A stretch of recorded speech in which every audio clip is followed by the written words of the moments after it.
Hello friends, അപ്പം നമ്മളിന്ന് neck അടിക്കുന്നതാട്ടോ കാണിക്കുന്നത്. അപ്പം നമുക്ക് ഡിഫറെൻറ്റ് ടൈപ്പ് നെക്കുകൾ ഞാൻ ആദ്യം തന്നെ ഇട്ടിട്ടുണ്ടായിരുന്നു, വീഡിയോ കുറച്ച് മുമ്പേ ഇട്ടിട്ടുണ്ടായിരുന്നു. അപ്പോൾ അതുപോലെ നമുക്ക് ഡിഫറെൻറ്റ് ടൈപ്പ് നെക്കുകൾ ഇതുപോലെ നമ്മൾ ഒരു ക്യാൻവാസിലോ അല്ലെങ്കിൽ ഒരു പേപ്പറിലോ ഇങ്ങനെ വെട്ടാം. അതിന് ശേഷം നമ്മൾ ക്യാൻവാസിലോട്ട് ഇതുപോലെ എന്താ ചെയ്യുക, നമ്മൾ വരച്ചിട്ടുള്ള പിക്ചർ ഇതിലേക്ക് ഇങ്ങനെ വരയ്ക്കുക കേട്ടോ. അതിന് ശേഷം നമ്മൾ ഒരു തുണിയിലേക്ക് അതെങ്ങനെയാണ് അല്ലെങ്കിൽ നെക്ക് പെർഫെക്റ്റ് ആയിട്ട് എങ്ങനെയാണ് സ്റ്റിച്ച് ചെയ്യുന്നതെന്നാണ് ഇതിൽ കാണിക്കുന്നത്. അപ്പോൾ ആദ്യം തന്നെ അതിങ്ങോട്ട് വെച്ചിട്ട് അതിൻ്റെ മേലെ കൂടെ സൈഡിൽ കൂടെ തന്നെ നമ്മൾ സ്റ്റിച്ച് ചെയ്തെടുക്കണം.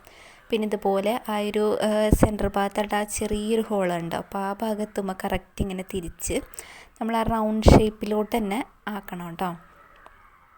അപ്പോൾ അതുകൊണ്ട് നമ്മൾ ജസ്റ്റ് ഒന്ന് പൊക്കി അതുപോലെ തന്നെ ഇങ്ങനെ കുറേശ്ശെ നമ്മൾ അടിക്കാനായിട്ട് പറ്റുള്ളൂ. ഇങ്ങനത്തെ ചെറിയ ഹോള് വരുമ്പോൾ നമ്മൾ ഒറ്റയടിക്ക് അടിക്കാനായിട്ട് പറ്റില്ല. അപ്പോൾ ചെറുതായിട്ട് ഇങ്ങനെ നിർത്താൻ ഇതുപോലെ പൊക്കി അതൊന്ന് റൗണ്ട് ഷേപ്പാക്കി നമ്മൾ കറക്റ്റ് പെർഫെക്റ്റിൽ തന്നെ അടിക്കണം. അപ്പോൾ നമ്മൾ മോട്ടറൊക്കെ വെക്കുമ്പോൾ എന്ന് വെച്ച് കഴിഞ്ഞാൽ ഇങ്ങനത്തെ ഇതൊക്കെ അടിക്കുമ്പോൾ ഭയങ്കര ബുദ്ധിമുട്ടായിരിക്കും, നമുക്ക് ആ ഒരു പെർഫെക്റ്റ് കിട്ടില്ല കേട്ടോ. അപ്പോൾ നമ്മൾ ആദ്യമായിട്ട് സ്റ്റിച്ച് ചെയ്യുന്നവരൊക്കെ ശരിക്കും ഇതുപോലത്തെ സിംഗിൾ മെഷീനിൽ തയ്ച്ച് പഠിക്കുന്നതാണ് കേട്ടോ ഏറ്റവും നല്ലത്.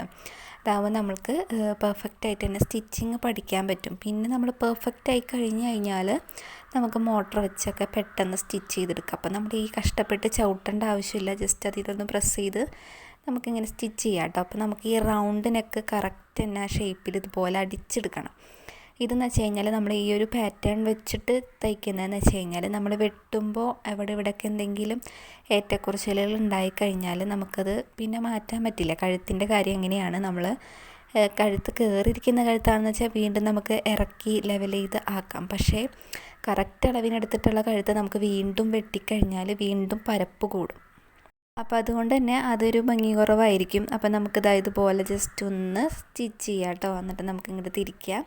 അതിന് ശേഷം എന്താ ഈ കഴുത്ത് മൊത്തം നമ്മൾ ഇതുപോലെ സ്റ്റിച്ച് ചെയ്ത് അറ്റം വരെ എത്തിക്കണം കേട്ടോ. എന്നിട്ടാണ് നമുക്ക് ബാക്കി കാര്യങ്ങൾ എന്ന് വെച്ച് കഴിഞ്ഞാൽ നമ്മൾ ഈ സെൻറ്റർ ഭാഗത്ത് കാണുന്ന ആ തുണി ഉണ്ടല്ലോ, അപ്പോൾ നമ്മൾ നെക്കിൻ്റെ ഒഴികെ ബാക്കിയുള്ള തുണി നമ്മൾ എന്ത് ചെയ്യണം, വെട്ടി മാറ്റി കളയണം കേട്ടോ. നമ്മൾ ആദ്യമേ നമുക്ക് വെട്ടി മാറ്റിയിട്ട് സ്റ്റിച്ച് ചെയ്യാം. അപ്പോൾ നമുക്ക് പെർഫെക്റ്റ് ആയില്ലെങ്കിലോ എന്ന് വിചാരിച്ചിട്ടാണ് നിങ്ങൾക്ക് വേണ്ടിയിട്ടൊരു ഈ ഒരു എളുപ്പ വഴി കാണിക്കുന്നത്. അപ്പോൾ അതിന് ശേഷം സ്റ്റിച്ച് ചെയ്ത് കഴിഞ്ഞിട്ടാണ് നമ്മൾ ഒരു തിരിക്കോളം നമ്മൾ മടക്കിയടിക്കാൻ വേണ്ടിയിട്ട് ബാലൻസ് വെച്ചിട്ട് ബാക്കി എന്ത് ചെയ്യുക, നമ്മൾ ഈ ഷേപ്പിനനുസരിച്ച് തന്നെ വെട്ടി മാറ്റാം. ഇതുപോലെ വെട്ടുമ്പോൾ കറക്റ്റ് അളവിന് തന്നെ വെക്കണം കേട്ടോ. ആ തുണിയായാലും വെട്ടുമ്പോൾ നമ്മൾ വേണമെങ്കിൽ ഒന്ന് മാർക്ക് ചെയ്തിട്ടൊക്കെ വെട്ടേണ്ടവർക്ക് അങ്ങനെ ചെയ്യാം. ചോക്ക് ഉപയോഗിച്ചൊരു ജസ്റ്റ് ഒരു ഇത്തിരി മടക്കിയടിക്കാനായിട്ട് ഏകദേശം ഒരു അളവിട്ടിട്ട് ഒന്ന് മാർക്ക് ചെയ്തതിന് ശേഷം എന്താ വെട്ടി മാറ്റിയാൽ മതി. നമുക്കിപ്പോൾ ഏകദേശം ലെവൽ അറിയാവുന്നതുകൊണ്ട് നമ്മൾ ആ ഒരു ലെവലിനനുസരിച്ച് നമ്മൾ വെട്ടുന്നു എന്ന് മാത്രം. അപ്പോൾ ഈ റൗണ്ടൊക്കെ വരുമ്പോൾ കറക്റ്റായിട്ട് തന്നെ വെട്ടണം. ഇതുപോലെ നമ്മളിങ്ങനെ വളച്ച് കൊടുത്തിട്ട് എന്ത് ചെയ്യണം, അതിങ്ങോട്ട് വെട്ടിയെടുക്കണം. പിന്നെ നമ്മൾ ഈ സൈഡിൽ നിന്ന് വെട്ടാം. അപ്പോൾ മടക്കി അടിക്കാനായിട്ട് ഒരു ഇത്തിരി കോളം നമ്മൾ വിട്ടിട്ടുണ്ട് കേട്ടോ. അതനുസരിച്ച് വേണം നമ്മൾ വെട്ടി മാറ്റാനായിട്ട്. അപ്പോൾ ഇതുപോലെ നമുക്ക് ഏറ്റവും ഇഷ്ടപ്പെട്ട ഡിസൈനുകളൊക്കെ നമുക്ക് എന്ത് ചെയ്യുക, ഇതുപോലെ കാണുമ്പോൾ നമുക്ക് തന്നെ ക്യാൻവാസിലോ അതുപോലെ തന്നെ പേപ്പറിലൊക്കെ വരച്ച് നമുക്ക് ഇതുപോലെ സ്റ്റിച്ച് ചെയ്തെടുക്കാം കേട്ടോ. ഇപ്പോൾ ചുരിദാറിനോ അല്ലെങ്കിൽ സാധാരണ ചെറിയ ടോപ്പുകൾക്കൊക്കെ നമുക്ക് സ്കേർട്ടിനൊക്കെ ഇടാൻ പറ്റുന്ന അങ്ങനത്തെ ടോപ്പുകൾക്കൊക്കെ ഇതുപോലത്തെ നെക്കുകളൊക്കെ വെക്കാം. പുതിയ മോഡൽ നെക്കുകളൊക്കെ കാണുമ്പോൾ നമുക്ക് എന്താ സ്റ്റിച്ച് ചെയ്ത് തുടങ്ങുമ്പോഴാണ് നമ്മൾ ഓരോരുത്തരുടെ നെക്കും ഇതൊക്കെ നമ്മൾ ശ്രദ്ധിക്കുക കൂടുതലായിട്ടും. അപ്പോൾ നമുക്കത് തയ്ക്കാനുള്ള ക്യൂരിയോസിറ്റി ഉണ്ടാവും കേട്ടോ. അപ്പോൾ അതേത് നമ്മൾ കട്ട് ചെയ്ത് മാറ്റിയിട്ടുണ്ട്. ഇനി നമുക്കിതൊന്ന് മടക്കിയിട്ട് അടിക്കണം. അപ്പോൾ ഇതുപോലെ ജസ്റ്റ് ഇതുപോലെ ഒന്ന് മടക്കാം. ഒരു മടക്കം ഇങ്ങനെ മടക്കിയിട്ട് നമ്മൾ എന്ത് ചെയ്യണം, അതൊന്ന് സ്റ്റിച്ച് ചെയ്തെടുക്കണം കേട്ടോ. കണ്ടോ, അതുപോലെ ചെറുതായിട്ടൊന്ന് മടക്കുക. അതിന് ശേഷം നമ്മൾ സ്റ്റിച്ച് ചെയ്യുക. എന്നിട്ട് ബാക്കി വരുന്നത് നമുക്ക് വെട്ടി മാറ്റി കളയണമുണ്ട് നമ്മൾ ഈ ക്യാൻവാസ്. അപ്പോൾ ഇതുപോലെ ഒന്ന് മടക്കി അടിക്കുക കേട്ടോ. അപ്പോൾ ജസ്റ്റ് ഒന്ന് ഇങ്ങനെ പിടിച്ചിട്ട് നല്ലപോലെ ഒന്ന് അടിക്കുമ്പോൾ നമ്മൾ അറ്റത്ത് കൂടെ വേണം അടിക്കാനായിട്ട്. പിന്നെ നമുക്ക് വേണമെങ്കിൽ ലൈനിങ് ഇട്ടിട്ട് മറച്ചടിക്കേണ്ടവർക്ക് അങ്ങനെ അടിക്കാം കേട്ടോ. നമ്മൾ ഇതുപോലെ ഒന്ന് ജസ്റ്റ് ഒന്ന് സ്റ്റിച്ച് ചെയ്തതിന് ശേഷം നമുക്ക് എന്ത് ചെയ്യുക, ലൈനിങ് ഇട്ട് മടക്കി അടിക്കേണ്ടവർക്ക് അങ്ങനെ വേണമെങ്കിൽ അങ്ങനെ അടിക്കാം. കറക്റ്റ് ഈ ഷേപ്പിന് തന്നെ നമ്മൾ ലൈനിങ് വെട്ടിയെടുത്താൽ മതി. അങ്ങനെ നമ്മൾ സെൻറ്റർ ഭാഗം വരെ മടക്കി അടിച്ചിട്ടുണ്ട്. ഇനി ബാക്കിയും കൂടെ ഒന്ന് ഫിനിഷായിട്ട് അടിക്കുക. ആ റൗണ്ട് നമുക്ക് കുറച്ച് ടഫാണ്, അതിങ്ങനെ ചെറുതായി ഒന്ന് അടിച്ചടിച്ച് കൊണ്ടുവരണം.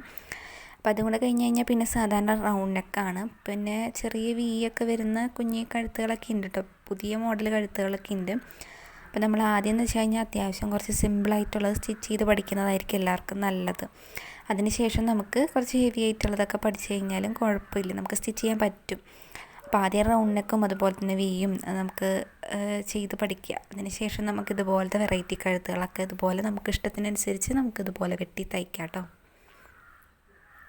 അപ്പോൾ ഞാനിട്ടിട്ടുള്ള വീഡിയോയിൽ എന്തെങ്കിലും ഡൗട്ടോ കാര്യങ്ങളൊക്കെ ഉണ്ടെന്ന് വെച്ച് കഴിഞ്ഞാൽ നിങ്ങൾക്ക് കമൻറ്റ് ചെയ്ത് ചോദിക്കാം കേട്ടോ, എന്തായാലും ചോദിക്കാം. അപ്പോൾ നമുക്ക് പറഞ്ഞുതരാൻ പറ്റുന്നതൊക്കെ ഞാൻ പറഞ്ഞുതരാറുണ്ട് മാക്സിമം. അപ്പോൾ എന്തെങ്കിലും ഡൗട്ടൊക്കെ ഉണ്ടെന്ന് വെച്ച് കഴിഞ്ഞാൽ താഴെ ചോദിച്ചാൽ മതി. അപ്പോൾ ഇതുപോലെ മടക്കി അടിച്ചതിന് ശേഷം നമുക്ക് എന്ത് ചെയ്യാം, ഉള്ളിലെ ക്യാൻവാസും കൂടെ ഒന്ന് കട്ട് ചെയ്ത് കളഞ്ഞാൽ നമ്മുടെ കഴുത്ത് പെർഫെക്റ്റ് ആയിട്ട് തന്നെ നമുക്ക് കിട്ടും. നമുക്ക് ജസ്റ്റ് ഇതൊന്ന് വെട്ടിക്കളയാം കേട്ടോ. നമുക്ക് ബാക്കിയുള്ളത് ഒന്ന് വെട്ടി മാറ്റിയിട്ട് നമ്മുടെ കഴുത്തിൻ്റെ അവസാന ഇത് നമ്മൾ കാണിച്ചു തരാം. ഇതാ ഈ റൗണ്ടിൻ്റെ ഭാഗത്തൊക്കെ എത്തുമ്പോൾ കറക്റ്റ് സൂക്ഷിച്ച് തന്നെ നമ്മൾ വെട്ടണം, തുണിമേലൊന്നും ആവാണ്ട് കറക്റ്റായിട്ട് തന്നെ വെട്ടി മാറ്റാം. അപ്പോൾ നമുക്ക് ഇതുപോലത്തെ കഴുത്തുകളൊക്കെ വെട്ടി നമുക്ക് തന്നെ സ്റ്റിച്ച് ചെയ്യാം കേട്ടോ. വീട്ടിൽ മെഷീനൊക്കെ ഇട്ടെന്ന് വെച്ച് കഴിഞ്ഞാൽ നമുക്ക് ജസ്റ്റ് ഒരു ചെറിയ പീസിലൊക്കെ വേണമെങ്കിൽ നമുക്ക് ഫുൾ തുണിയിൽ തന്നെ നെക്കടിക്കണമെന്നില്ല. നിങ്ങൾക്ക് അടിച്ച് പഠിക്കാനായിട്ട് ചെറിയൊരു പീസ് തുണിയിൽ ഇതുപോലെ അടിച്ചാൽ മതി. അപ്പോൾ ഇതാണ് നമ്മുടെ ഫൈനൽ ലുക്ക് കേട്ടോ. അപ്പോൾ എന്തെങ്കിലും ഡൗട്ട് ഉണ്ടെങ്കിൽ കമൻറ്റ് ചെയ്യുക. എല്ലാവരും സബ്സ്ക്രൈബ് ചെയ്ത് സപ്പോർട്ട് ചെയ്യുക.